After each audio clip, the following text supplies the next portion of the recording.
क्या आप भी टाकेशी कासल के बहुत बड़े फैन थे? फिर भी हो सकता है कि इस शो से जुड़े हुए कुछ सवालों का जवाब आपके पास ना हो, जैसे कि ताकेशी कासल का ताकेशी आखिर था कौन? इस शो में आखिर टोटल नंबर ऑफ चैलेंजेस कितने थे और इसमें हमें कितने प्रकार के कैरेक्टर्स देखने को मिलते थे? इस शो का हिस्सा बनने के लिए कितने लोग फॉर्म भरा करते थे और उनमें से कितने लोग को सिलेक्ट किया जाता था? इस शो को आखिर आज तक कितने लोगों ने जीता है और यहाँ पर जीतने के लिए इस शो में कितने पैसे मिलते थे? और इस शो के कौन कौन से वर्जन और कॉपीज दुनिया भर में हमें देखने को मिली हैं? जावेद जाफरी की नरेशन के साथ टाकेशी कासल बचपन का एक बहुत ही बेहतरीन एक्सपीरियंस हुआ करता था, जिसे रिसेंट टाइम में रिविजिट करने की कोशिश Amazon प्राइम ने की थी, बट हमारा दिल तो पुराने वाले टाकेशी कासल के ऊपर ही अटका हुआ है। और आज की इस वीडियो में हम उसी बचपन की खातिर करने वाले हैं 15 अमेजिंग माइंड ब्लोइंग और ऑसम द टाकेशी कासल फैक्ट। तो फिर देर किस बात की? हे गाइस, मेरा नाम है पंकज सागर और आपका स्वागत है गेमों को हिंदी के एक और वीडियो में। Now without wasting any more time, let's get started. Takeshi castle को हम में से बहुत सारे लोगों ने बचपन में 2005 के जमाने में इंडिया में पोगो टीवी पर देखा था, लेकिन सच तो ये है कि ये शो बेसिकली जावेद जाफरी द्वारा डब किया हुआ एक रीरन था फन टाकेशी जो नाम के एक जापानीज गेम शो का, जो जापान में 1986 से लेकर 1990 तक 133 एपिसोड्स के साथ चला था और इसे बाकी दुनिया में पॉपुलर होने में तकरीबन साल 2000 तक का वक्त लग गया।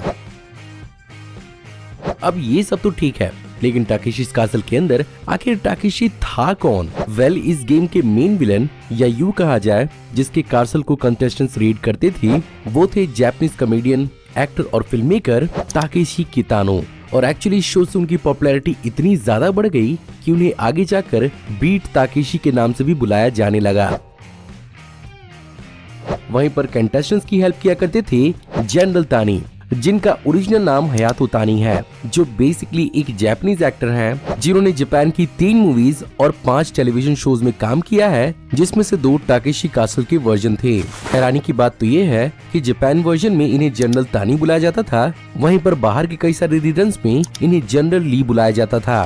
साथ ही साथ ये जापान की पावर रेंजर सीरीज यानी सुपर सेंताई के हिकारी सेंताई मार्क्समैन में कमांडर सांजुरो सुगाता का भी रोल 1987 में प्ले कर चुके हैं। बात करें अगर चैलेंजेस की, तो इस गेम शो का हिस्सा तकरीबन 86 से 142 कंटेस्टेंट्स हुआ करते थे, जो ऑफ कोर्स कई सारे फिजिकल चैलेंजेस के थ्रू होकर गुजरते थे, जहां पर इस शो का कंटेस्टेंट बनने के लिए हजारों एप्लीकेंट्स ऑलरेडी आया करती थी, जिनमें से इन्हें छांटा और चुना जाता था। और आप में से बहुत सारे लोगों के कई सारे फेवरेट चैलेंजेस होंगे, लेकिन क्या आपको मालूम है कि इस सीरीज के अंदर टोटल नंबर ऑफ चैलेंजेस तकरीबन 40 थे, जिन्हें थ्रू आउट द सीरीज कई बार अल्टरनेट करके चेंज किया जाता था। और इन्हें क्वालिफाई करने वाले सारे के सारे कंटेस्टेंट्स एक्चुअली लास्ट की फाइनल बैटल तक जाते थे।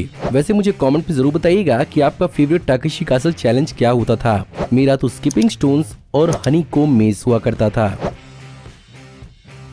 बात करें अगर फाइनल बैटल की, तो ये काफी इंटरेस्टिंग हुआ करता था, जहां पर शुरुआत में तो छोटे छोटे व्हीकल्स पर mounted short range water gun का इस्तेमाल किया जाता था, जिसमें हर गाड़ी पर एक पेपर रिंग लगा हुआ होता था और जिसका पेपर रिंग फटता था वो आउट होता था। लेकिन कई बार टाकेशी कासल के अंदर इसी चीज की वजह से कंफ्यूजन भी बहुत हुआ करता था, जिसके कारण इसे चेंज किया गया लेजर लाइट सेंसिटिव टारगेट से।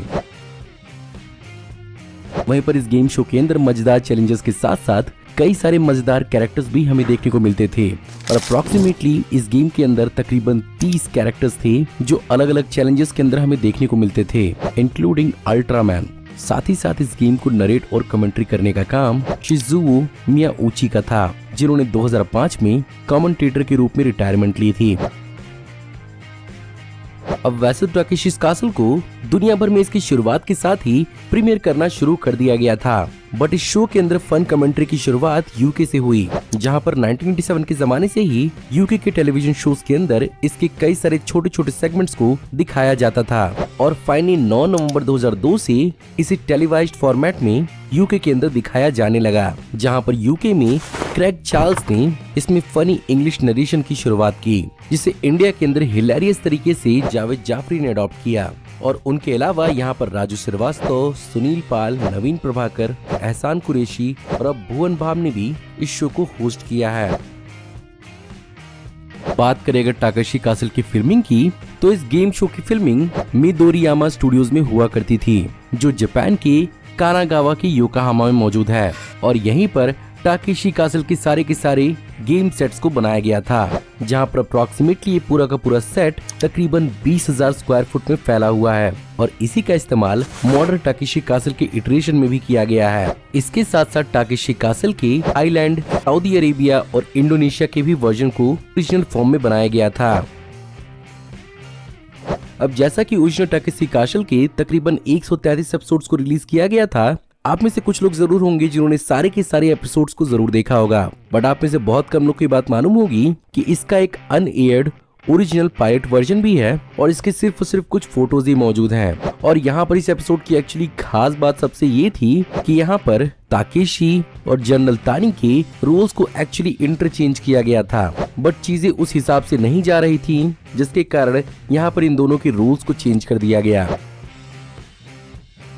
हम में से बहुत सारे लोगों ने टाकेशी कासल को एज अ टीवी शो तो काफी एंजॉय किया था, बट उसे वीडियो गेम के रूप में आज तक आप में से बहुत सारे लोगों ने एक्सपीरियंस नहीं किया होगा। वेल, आप में से बहुत सारे लोग को ये जानकर हैरानी हो सकती है कि साल 1987 में ही इसके दो सक्सेसफुल वीडियो गेम्स को भी लॉन्च किया गया था। इसे निंटेंडो एंटरटेनमेंट सिस्टम यानी नेस पर रिलीज किया गया था और इसे खेलने के लिए फैमिली ट्रेनर पावर पैड का इस्तेमाल किया जाता था, जहां पर इनिशियली इसमें 8 चैलेंजेस थे, जिसके एक साल बाद यानी 1988 को फन ताकेशी जो 2 नाम से इसका सीक्वल रिलीज किया गया, जिसमें और भी ज्यादा डिफरेंट चैलेंजेस थे। खैर, रिसेंट टाइम्स में फॉल गाई गेम्स के क्रिएटर्स ने इस बात को एक्सेप्ट किया है कि एक्चुअली टाकेशी कासल एक बहुत बड़ा इंस्पिरेशन थी उनके लिए इस वीडियो गेम को क्रिएट करने का। वेल, हो सकता है कि वीडियो गेम में अब इम्पैक्ट देखने को मिला हो, लेकिन इस गेम शो ने दुनिया भर के कई सारे फिजिकल चैलेंज वाले गेम शोज को काफी ज्यादा इंस्पायर किया है, जिनमें सबसे पहले था सासुके, जिसका ट्रांसलेशन है निंजा वॉरियर, और उसी का एक वर्जन अमेरिकन निंजा वॉरियर के रूप में आज तक चलता है, जिसके खुद के कई वर्जन हैं, जैसे निंजा वॉरियर यूके। इसके साथ साथ wipe out, total wipe out, hole in the wall, ultimate beast master और I am a celebrity get me out of here में भी टाकेशी कासल के कई सारे डीएनए मौजूद हैं। इसके अलावा इस गेम शो का एक और कॉम्पिटिटर है जो इस गेम शो की शुरुआत के साथ ही रिलीज किया गया था। सबसे हैरानी की बात तो ये है कि इस गेम शो का भी राइट मिदोरियामा स्टूडियो सिटी के पास ही है, जिसके अंदर टाकेशी कासल भी आता था और उस गेम का नाम था सासुके। जी हाँ, वही सासुके जिसे इंग्लिश डब में निंजा वॉरियर बनाया गया और आगे जाकर इसे अमेरिका में अमेरिकन निंजा वॉरियर के रूप में रिलीज किया गया। दोनों गेम शो के बीच में काफी सिमिलैरिटीज थी, जहाँ पर दोनों ही गेम शोज के अंदर 100 कॉम्पिटिटर्स एक साथ हिस्सा लेते थे और फाइनल राउंड तक पहुंचते थे। लेकिन अब भी लोगों को ये बात कंफर्म नहीं है कि सासुके पहले आया या टाकेशी कासल। बाय द वे, सासुके के कई सारे कंटेस्टेंट टाकेशी कासल में भी कई बार अपीयर हुए थे, जिनमें शामिल थे यामादा कात्सुमी, यामामोतो शिंगो, उरुशिहारा यूजी और मोरिमोतो युसोके। खैर, अब में से बहुत सारे लोगों ने इस सीरीज के कई एपिसोड को देखा होगा, बट बहुत कम बार ऐसा होता था कि कुछ ही विनर्स हमें इस सीरीज के अंदर देखने को मिलते थे। और इंटरनेट पर बहुत बार ये बोला जाता है कि आज तक सिर्फ और सिर्फ 8 ही कंटेस्टेंट थे जो इस शो को जीत पाए थे, बट ऐसा नहीं है और असल में 30 से भी ज्यादा कंटेस्टेंट्स ने इस गेम शो को जीता था। जहां पर सबसे पहले जीतने की शुरुआत हुई एपिसोड 9 से, जहां पर शेजी चिबा नाम के एक कंटेस्टेंट ने एक्चुअली टाकेशी की रिंग को फाड़ा था, लेकिन बाद में पता चला कि उनकी फायरिंग की वजह से नहीं बल्कि उनकी गन की वजह से फटी है, जिसके कारण उन्हें इनवैलिड घोषित कर दिया गया। इसके बाद बारी आई एपिसोड नंबर 31 की, जहां पर कई सारे लोगों ने टाकेशी की टैंक को घेर कर उसके पेपर रिंग को टारगेट किया था, बट इतने ज्यादा लोगों ने एक साथ उसे घेरा था कि पता ही नहीं चला कि एक्चुअली टारगेट को किसने हिट किया था, जिसके कारण यहाँ पर सभी को यहाँ पर विनर बना दिया गया और यहाँ पर तकरीबन 10 लोगों को इसका विनर बनाया गया था। इसके बाद ऐसा ही कुछ एक बार फिर हुआ, जहां पर 14 लोगों को इस चीज के लिए विनर बनाया गया और इसी कंफ्यूजन के चलते आगे जाकर लेजर टैग वाले गेम्स का इस्तेमाल किया गया। इसके बाद एपिसोड 88 में काजुहिरो ओटानी ने लेजर गन वाले राउंड में जीता था। इसके बाद सेम ऐसा ही कुछ टोरू हातानाका ने एपिसोड नंबर 99 में किया। फिर एपिसोड नंबर 113 के अंदर दिखाए हुए बाप बेटे की जोड़ी कोजी टाडा और शिनोबू ने इसे जीता, जिसके बाद एपिसोड 128 में अकीरो सातो ने जीता इसे, एपिसोड 123 में कियोए की सुजुकी ने इसे जीता और एपिसोड 124 में जनरल हयातो तानी ने इसे जीता।